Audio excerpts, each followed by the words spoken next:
Hello, ho, ho, and welcome to A Review for Christmas. My name is Chelsea. And I'm Ariel. And today we are talking about Hallmark's 2023 movie, Catch Me If You CLAUS. Yeah, 2023, because they wouldn't let us have it. And that's why it's happening now. Look, we're also trying to be as modern as possible. You've gotten we've given you some oldies, we're giving you some newies. Yeah, I like that word. Yeah. I feel like the older seasons, we didn't get as modern with them, but I don't know.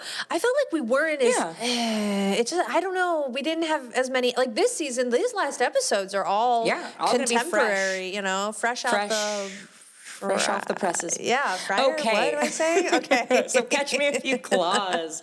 I'm only going to talk about two actors. Mm-hmm. The first is Avery, played by Italia Ricci. Who we had discussed before recording looks like Nina Dobrev. And Christina Ricci. Smashed into one. I'm not even going to attempt to try to face morph those two people into one. So she's done a lot of TV. Mm-hmm. She was in, it looks like a lead in the show Designated Survivor. With Kiefer Sutherland. Mm-hmm. The one where he becomes president, right? Okay. All right. For those of you who don't know, he's like 18th in the succession of becoming president, and all 17 other people die. And I said this because Chelsea had to literally explain the whole show to me, because I was oh, it's when they had a plane crash and one person was supposed to die. And she's like, not exactly. Not exactly. I actually think what it is they leave someone, when everyone needs to go, they leave someone behind to be the designated survivor should something happen. I think that's a real term. Like how you shouldn't put two experts of the same the same thing on the same plane, so that if they both die, we lose the experts. Right. I've heard this said more than once in my life. I mean, that's the concept as far as I know. So she's been in a couple other things, lots of TV. Chasing Life, it looks like she was the lead. I don't have a ton of romance Christmas movies on here. But she's, she got parts in How I Met Your Mother and House, one-off episodes. She was a hot girl in How I Met Your Mother. Is that really what her... Hot woman number one. That probably means she's like at a bar or something, wearing like way too little, like too small of a dress and being stupid. And Barney's probably trying to pick her up. There you go.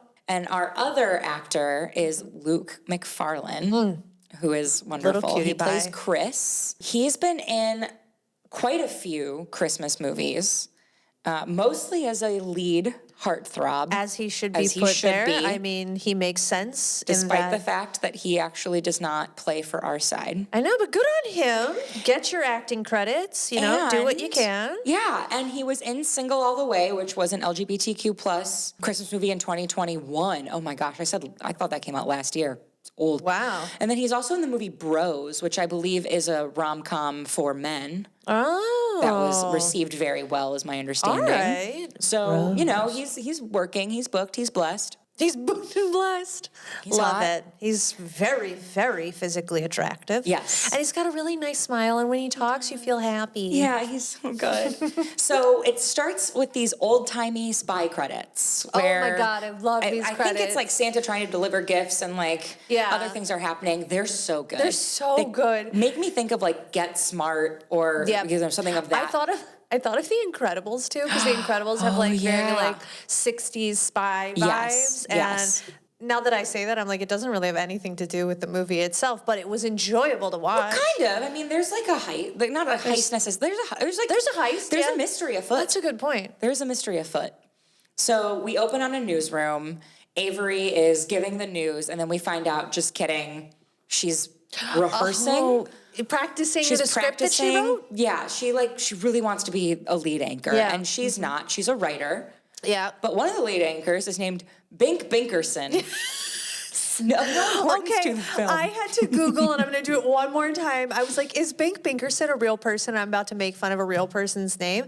Answer is no. Thank God. Because what a name on that human. Bink Binkerson. Which I think, if we're going to go with silly anchor names, perfect. Fantastic. I love it. Absolutely fantastic. I love it. I don't even know the other woman's name, and I should. Misty McAllen. That's a good name too. And they did something I like. Yep. Alliteration. Oh. I love alliteration. Your daughter is having the time of her life with this curtain. Well, it's all right. It keeps things interesting. That's great. So the news story that Bink is saying is about the mayor being in hot water for potential misuse of funds. Mm-hmm. There's all these things going around. And then we also learn that Avery is Sophie Ashburn's daughter, who is a famous news anchor, like an iconic. She's in her mother's shadow. Yeah, and she doesn't want to be. Yeah. She's trying to be her own person. And I'm like, well, maybe go do a different career then. Yes.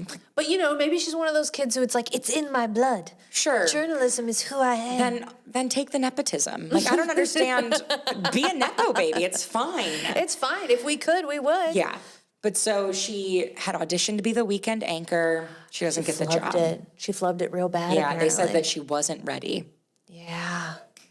Dang it. So now she's in the bathroom with Misty. Yes. And Misty gives her the advice to dress for the job that she wants. So, like, if she wants to be the weekend anchor, she needs to start dressing like it. Same advice Pinterest would give you. Yeah, it's true. And then she leaves after doing a nasty little cough into her hand. Oh, and she also tells her to start using infrared light. Oh, yeah. Mm-hmm. And I was like, why is this hilarious? It's so good. It's such a dumb little thing, but like, I laughed so hard at her saying, please, and use infrared light. Use infrared light. Infrared light. So now we're at, I almost said Misty's home. We're at Avery's house. Oh, well, we do introduce her best friend. We do. Good and point. I just want to say, though her best friend's completely irrelevant, this is one of the first friendships in a movie that I actually thought was real. Yes, they actually seemed like friends. They seemed like they liked each other. Yeah. And usually they're like, you got this, girl. Go, queen. Yeah, exactly. Get it. And they're like, you're friends, you're just your cheerleader. Yeah. But this was like a real friend. Yep. And I'm like, good points for realism. They actually like go to dinner together. Yeah, like they seem like maybe Offset. They enjoy each other's company. And her friend is named Talia, which is a great name. Oh, yes, that is. So now we're at Avery's home. She wishes like the cute little neighbor girl a Merry Christmas.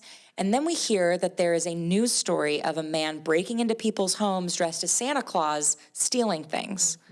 And I can't remember the name they gave him.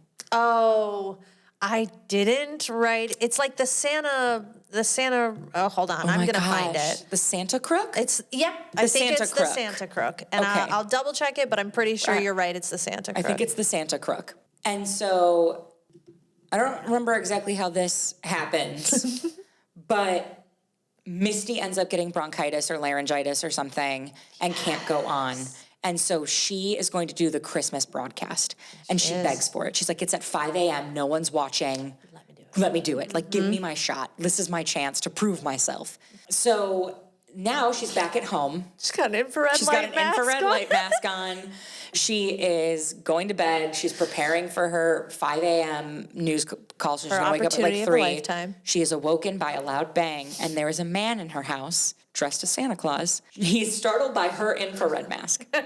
He sees her and screams because she looks wild. Nuts. She is trying to call the police.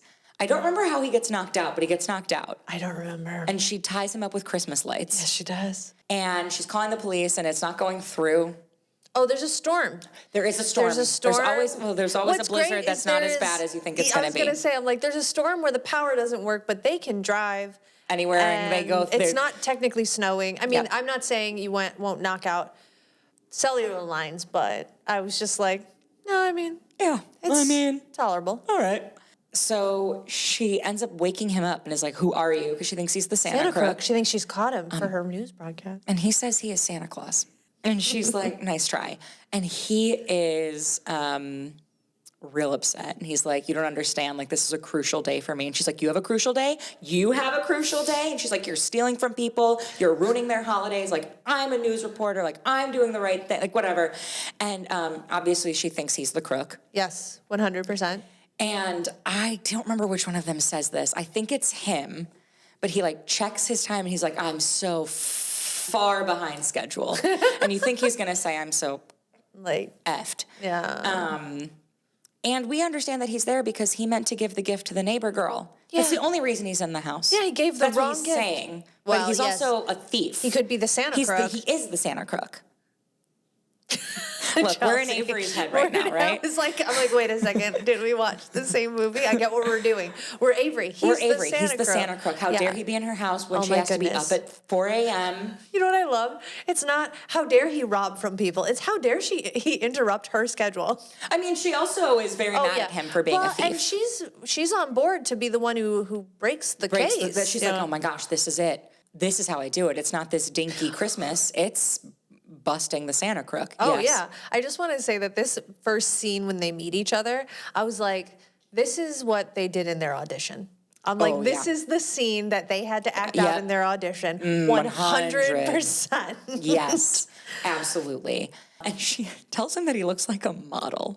I mean, which he does. He does. And so he's like the next in line to be Santa. This is kind of his audition, the same way her audition is basically tomorrow. That's a good point. I just put that together in my head. Good connections. Gosh. So he is trying to like prove that he's Santa, and his intel transfer like isn't working. It's not coming through, and he is not getting it the way that he's supposed to. He's not connected. He's not really in it. And he's like, you can do whatever you want with me, but please give Becca her gift. Cutie. So cute. And so then outside, Chris's right-hand man, who might be named Dylan. Who's Chris?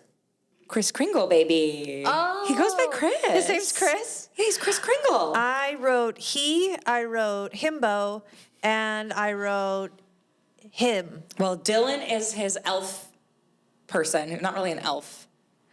Oh. But is he supposed to be an elf? He's tall. He has a mind of an... Oh, Dylan is he's an elf. Yeah, well, okay. Dylan the elf calls home base to report that there's an issue. That they've lost contact. I am back. Because she broke his phone. I know what's going... She did, because he's a crook. Yes. And he was very like, modern technology, I've got the best phone, which makes no sense. So good. Because Santa gives iPhones all the time. Well, he shouldn't. I have a lot of feelings on the gifts people give in place of Santa. In the name of Santa. Mm-hmm. So there we go. So she's going to break the story of the Santa crook, and she says she's going to return Becca's gift because she accuses him of stealing it, and then take him to the police. Yeah, look at that. And he says to her that she lied.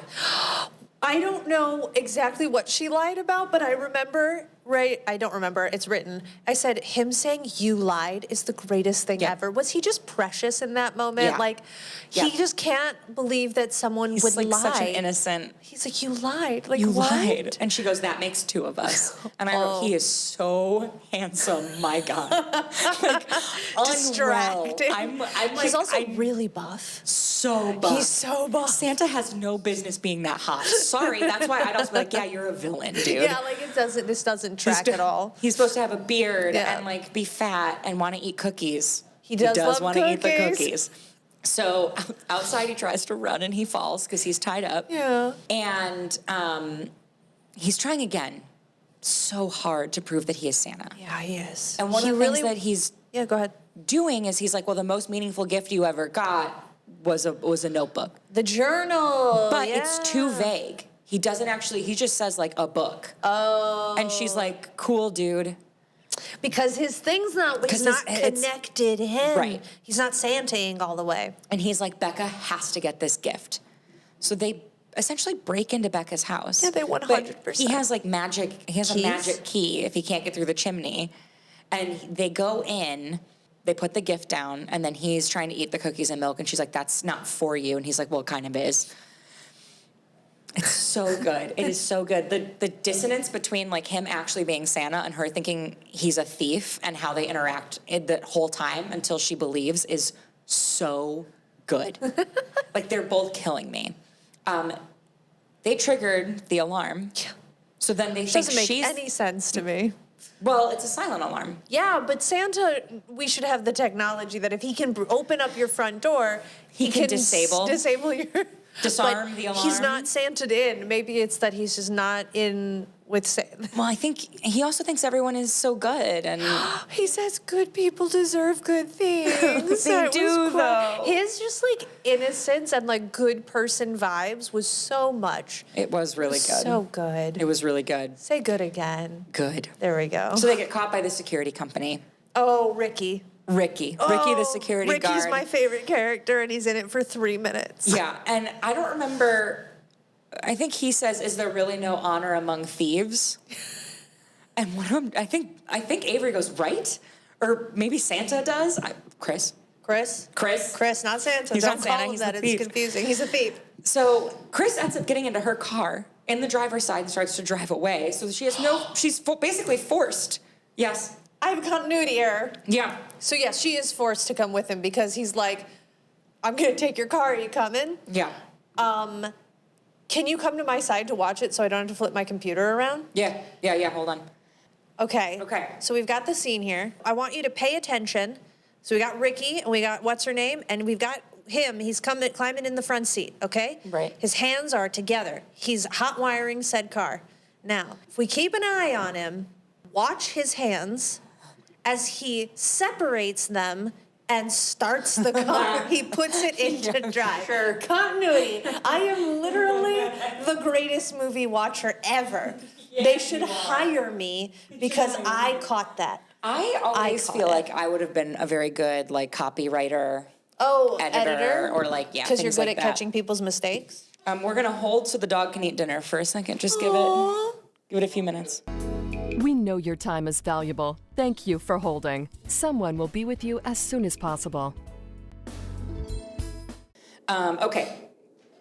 So they get in the car and they drive away. Yep. We cut to the mayor's house where his vault is being robbed. And it's the Santa crook. The real Santa crook. The real one. And he picks up the phone and makes a call. Dun dun. Right? Crazy. So then it's like, is Chris actually Santa? He's Santa. Is he Santa? We're in the car. They hear over the, I don't understand. She must have a police scanner or something because they hear. Yeah. Which I guess makes sense for journalists. I feel like that's something that they do. Like in SVU, I feel like that was a thing. Okay. So once she hears the mayor was robbed by the Santa crook, she starts to like question if she has the real Santa crook. But also, I don't know if I think this man was Santa. Like, I don't come either. on. I think it'd be a hard sell. He's very sweet. Yeah. But it's kind of giving me like Night Before Christmas. She's like, he's a knight. Are we sure? Are we sure? All we really know is that he has amnesia. Are we sure he doesn't belong in an asylum? Like, we don't know he's a knight. Mm-hmm. He could be a weirdo that knows like local kids and is giving them presents. Yes. He could be trying to do just because he's hot doesn't mean he's trustworthy. 100%. Yeah. All right. 100%. So they end up getting out of the car for some reason. I don't remember why. I don't either. But they get out of the car, and as they go back to it, they see that there's someone like looking in the car and going through it. And so then they turn around, and she's like, "I'm going to figure this out." But so he says he's going with her, and she's like, "Why?" And he goes, "It doesn't feel right to leave you wandering around the middle of nowhere. It's not how I was raised." So good. A gentleman himbo. Oh my God. Oh my God. So while arguing, he gets the flash of like what her pivotal gift was. And it's called a pivotal gift. And it's the gift you get that like kind of sets your life into motion. And so she got like a journal that somehow made her decide that she was going to be a journalist. I don't know. Did you get a pivotal gift in your gift? I've been thinking about that a lot since seeing this. And I do not think I have ever received a pivotal gift. Maybe, but it wasn't pivotal enough for me to remember it. So because what I wanted to be was an actor, and I've been doing that since the age of 4, and there wasn't like a gift I got that made me go, correct. But I mean, like, my family was really good about taking me to see a lot of theater. Yeah. It's like seeing Wicked was really cool. Yeah. But I don't know. It's not like I was like, this is it. Like, what I love is that, like, I've also been an actor my entire life. I'm so happy my parents didn't make me go to plays because I'm that actor who hates plays. I did see Wicked because I was given a ticket, so why not go? It's so good. I thought that was cool. It's amazing. I'm so excited for the movie. Yeah. I was never given a gift that was like, I'm going to be an actor. I'm going to be an actor now. Though I will say, there may have been a pivotal. My grandparents had a lot of like costume clothes in a box, and me and my cousin used to dress up when we would go over to their house and just like play pretend and dress up. Yeah. Maybe that was pivotal. And it was like a gift that wasn't a holiday gift, but it was something that like put that into my... Right. I also just had the gift of imagination. So there you go. I was an imaginative kid. I was an only child for 7 years. Yep. Absolutely. That'll do it. So she now is like, oh, you might be Santa. Like, she's starting to believe it. And then this is when they see that the car is being checked out by the guy the mayor called.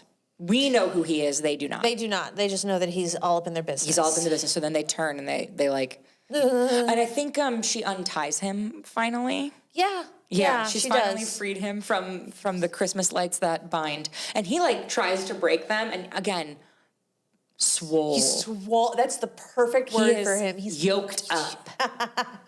Okay, and he can't get out of the lights. The light. And so the they're cord all is impressed. too much. They're both impressed by her handiwork, quite frankly.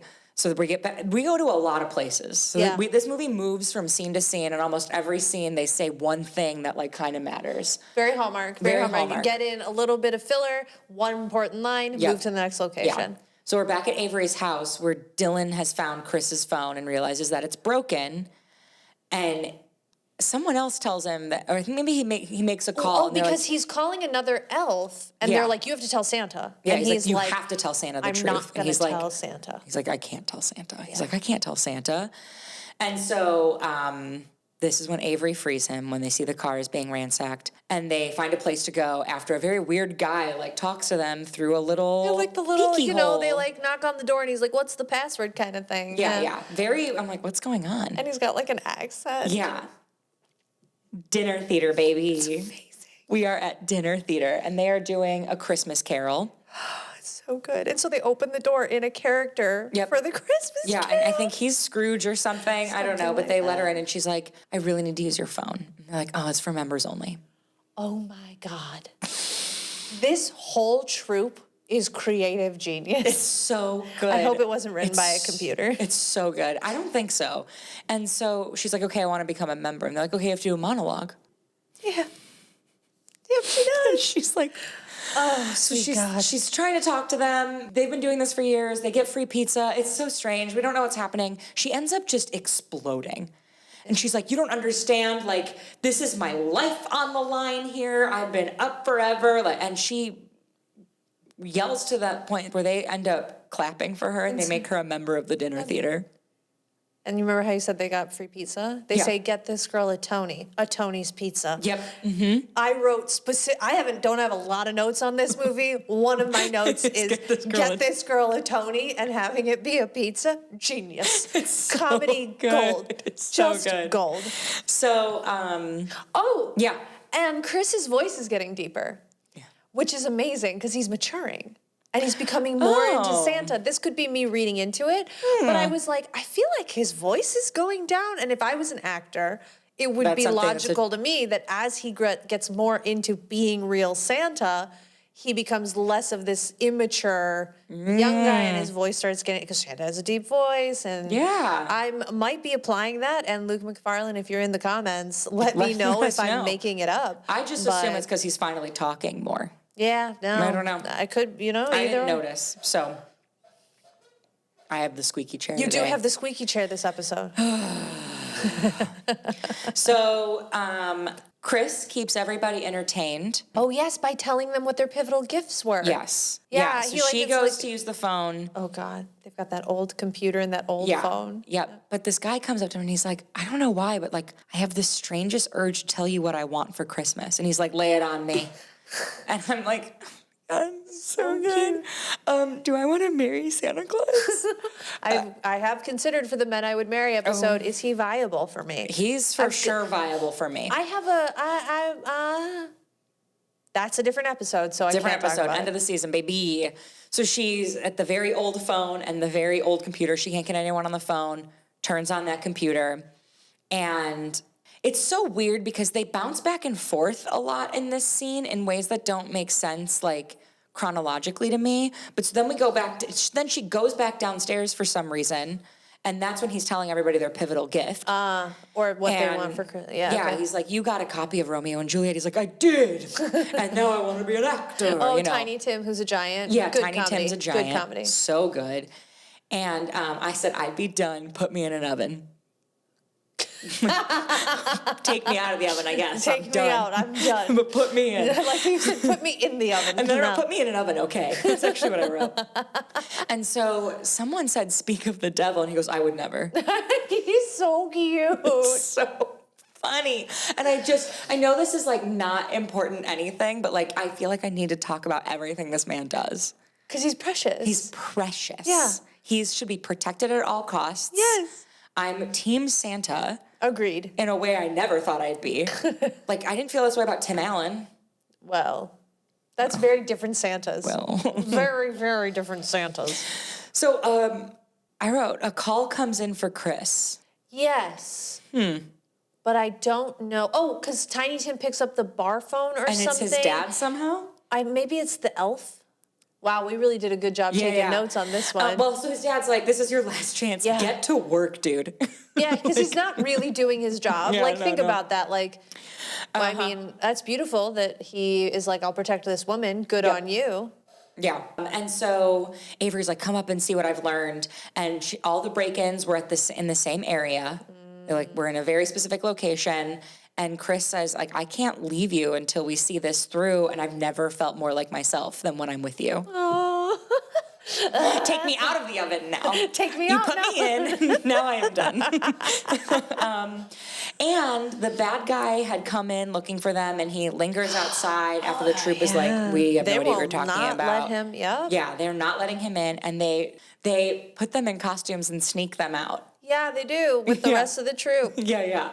Because they're one of them now. They take them to the newsroom. They drop them off, and she's about to tell everybody what she's learned. They get out, and they're like, oh, my gosh, we did it. Another van pulls up and takes them. Yep, just kidnaps them. Terrifying. Again, that's why we've got, like, the little spy hoax credits. I get what you're saying. Like, we mean, like, we are doing... I'm unwell. Do you want to switch chairs? You have to sit in it to know it. Yeah. Oh, boy. We know your time is valuable. Thank you for holding. Someone will be with you as soon as possible. Okay, that's better. All right. Bop, bop, bop. Okay, so a van has taken them. Yeah. We cut Kidnaps them. a warehouse. Yes. No, I'm sorry. I was cutting like, too. Interrupt me. I don't have anything to interrupt. You're doing great. I want to be interrupted. I want to go on a tangent. I know this might be a tangent-free episode with how we're cruising. Well, I guess we did our tangent on our non-pivotal gifts. Yes, we did tangent a little bit. Yeah. And I just feel like, though sometimes I have to cut out like half hours of tangenting because it's just not episode related. I don't do that.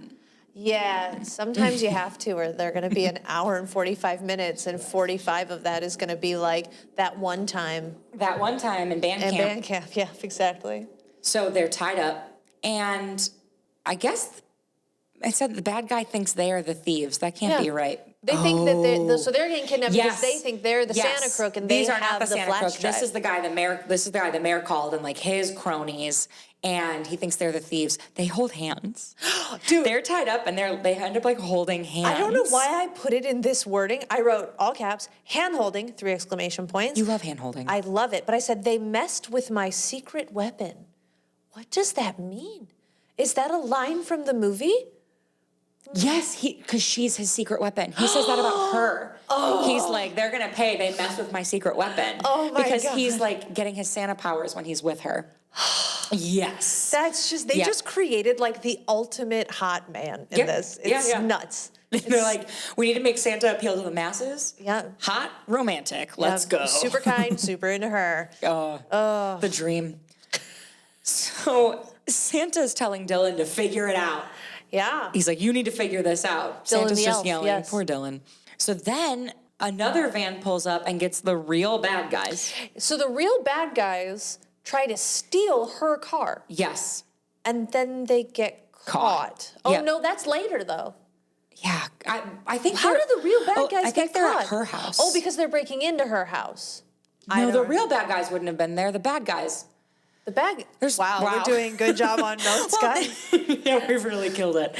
And I've seen this movie at least twice. Wow. So I put that in a question mark. The real bad guys are there. That's what matters. The real Santa crook is at the warehouse. They have also been caught by another set of henchmen, because I remember there's multiple henchmen. Group 1 and Henchman Duo 2 are like, but I got them. Yep. So they tie them both up. They're both tied up. So there's a heart-to-heart with Chris and Avery. I don't remember anything that was said. Maybe that was the secret weapon part. Who knows?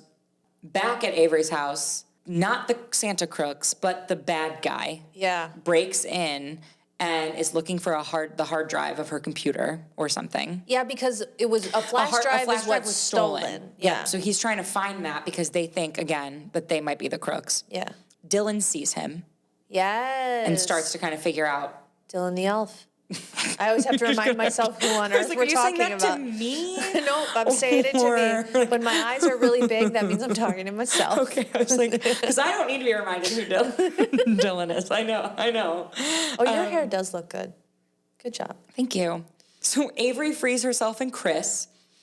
Chris gets the real crooks talking in order to make them be a distraction while they escape. Like, he gets them to fight with each other. Oh, yes. He gets them to bigger because they're a couple. And he's like, it's so crazy. Like, I didn't know there were two of you. Like, we only ever hear about the one. Because the woman is like, no one gives me any credit. And so then they're fighting. They grab the flash drive and they run. Yes. I just wrote, outside, they go to save Christmas. Good job. Good note-taking, Chelsea.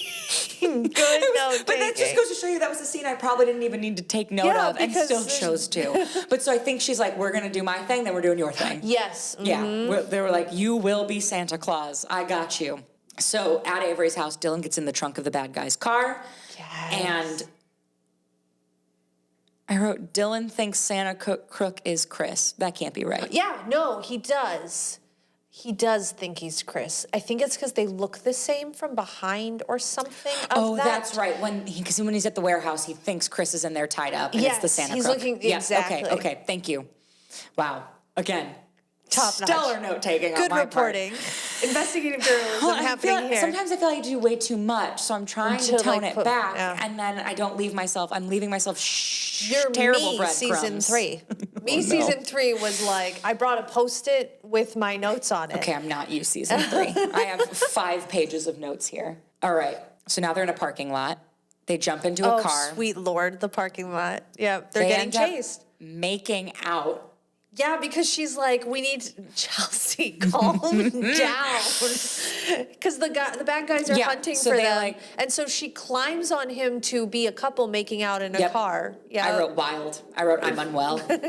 And then there's a person sleeping in the car, in the back seat. They take his phone. They use his face. Yeah. To open up his phone. Yep. Very modern. It's Tony. It's Tony the pizza guy. It is, isn't it? I think it's Tony the pizza or the pizza guy from Tony's Pizza. Yep. And so now they for some reason they know where the drop site is.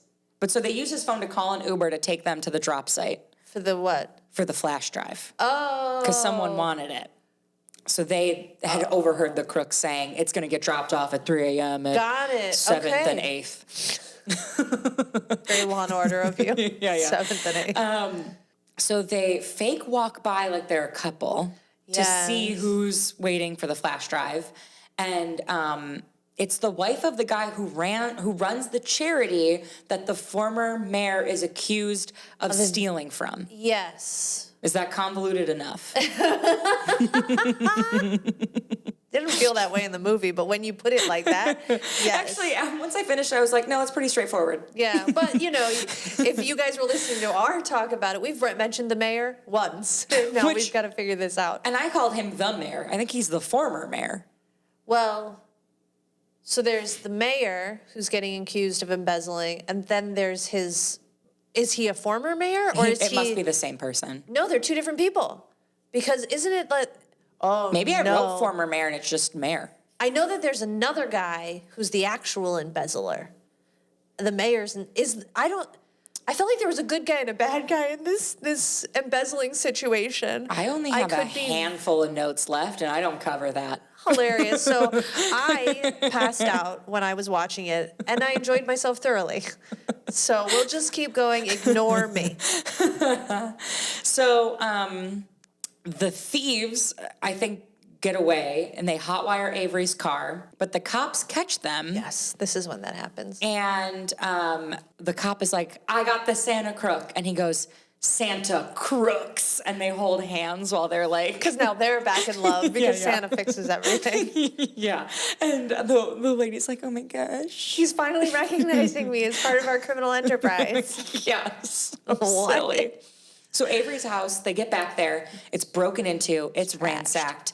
And she says, Chris, like, I'm going to have your back with your father. Like, I will tell him what happened. Like, you can count on me. I'm your girl, Avery. That's exactly what she says. I'm your girl, Avery. And because Santa is there. Yeah. Daddy Santa. Daddy Santa. Daddy Santa. And him and Chris have a heart-to-heart, too. Kind of aggressive moment, though. He's a little mean to Chris. Well, he's not very kind as I think Santa should be. Yeah, no, I guess they gave him, well, everybody needs one thing, and I guess Santa's going to have daddy issues.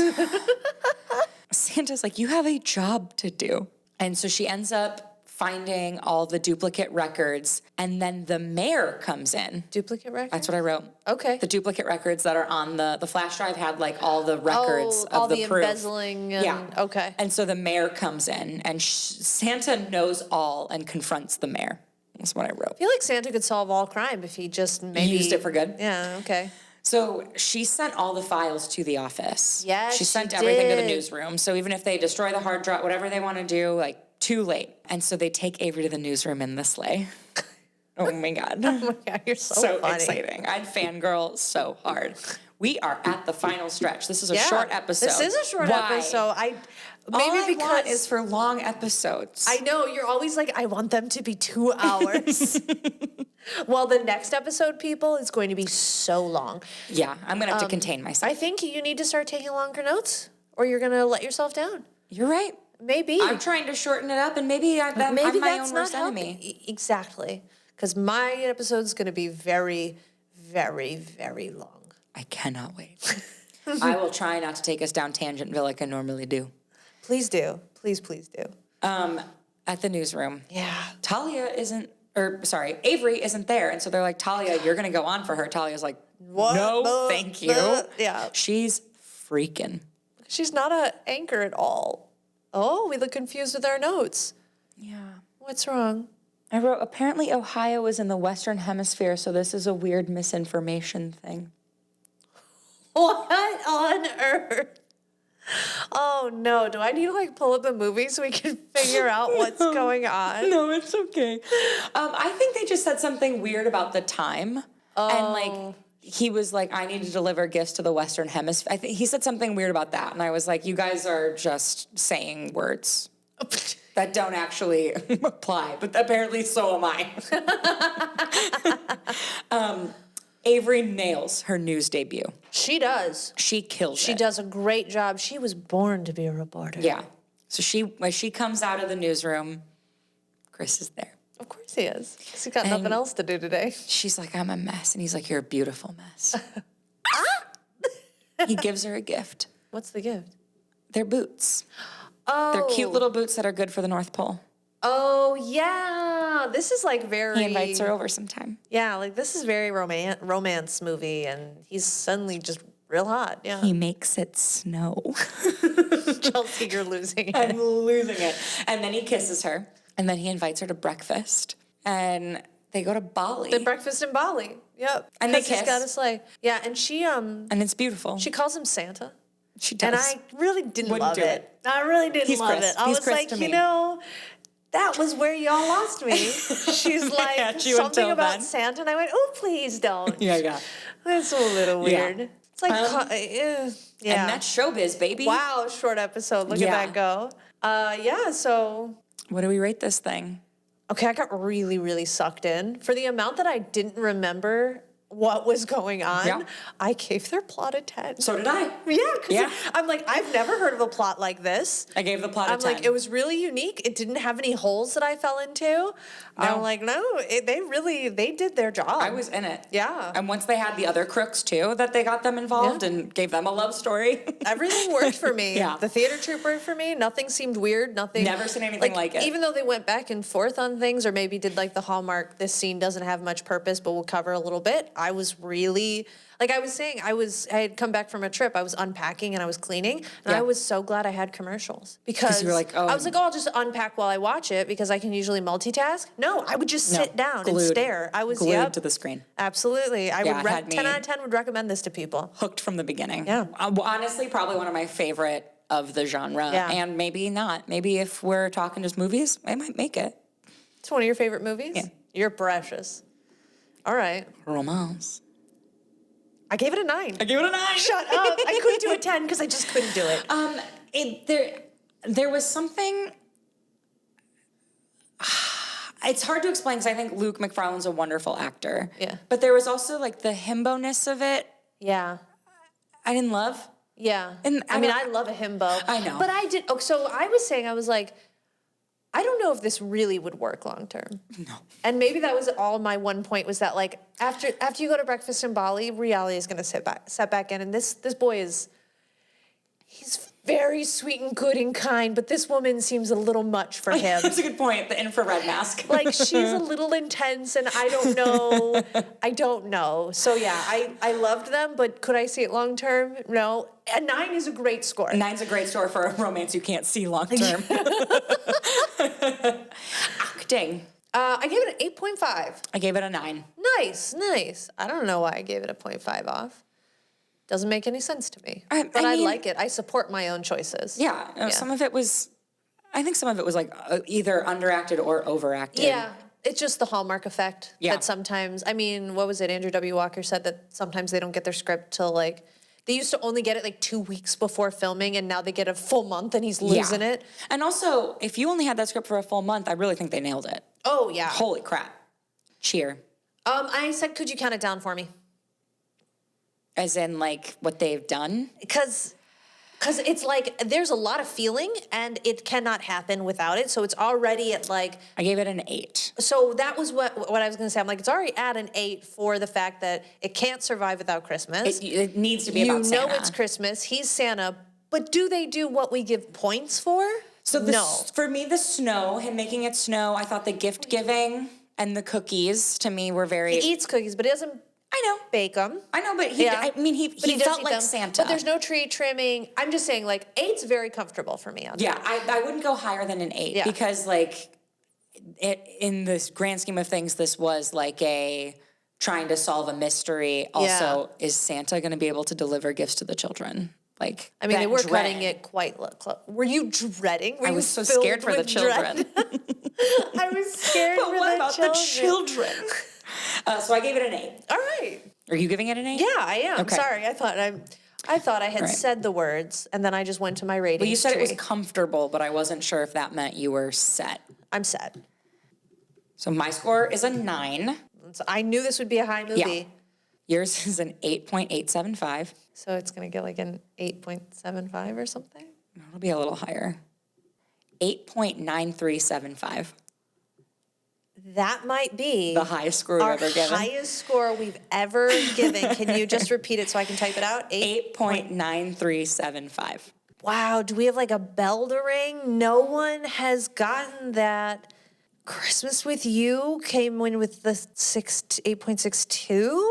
Holy Stromboli. I knew that though. I knew that this would probably be in the top 3 highest rated movies because I liked it so much. Let's go, baby, Luke Macfarlane. It really is because of him. Yeah. It's 100% because of him. I mean, she also was a very good actress. But if he was not the lead male, I don't think they would have done as well. Like, when I think of other men who they have, like, if Tyler Hines did this, I think I would have hated it. I think Sorry. he would have as well. Andrew W. Walker did it, I would have been like, you're a weird little nerd. What are you doing? I think he would be incorrectly cast. Yeah. I would believe him more as an elf than as Santa. He'd be Dylan. This needed to be a himbo. The buffest, kindest, most romantic man you could ever imagine. And I think we got it. And we got it. I think we got it. They knew what they were doing. It was really, the right choice, good casting. Yes. Excited for you guys to listen to next episode. Me too. Me too. These 2 episodes were powerhouses. Yeah. I think they will be the highest. Yeah, so your homework was going to be to watch the movie Round and Round. Round and Round. Round. That is the next episode. Also a Hallmark classic. Classic. A classic. It joins debuted a year ago. Ranks. Classic. And it's also our Hanukkah episode, which makes it just a little bit special in its own way, I think. That's true. I just feel like the Hanukkah episodes, they're little, like the weird kids of the show, like, well, we're here too. We have a holiday. Yeah, exactly. So let us, please. Okay. I'm good to have you take us out. Okay. Well, you guys know the drill. no matter where you are, no matter what day it is, no matter what time it is, no matter if all the presents aren't making it to the children. Let's hope they do. They will. They always will. Okay. Because you know what? We're all having a very Merry Christmas. I don't have the air sound. That's exactly what I wanted to happen.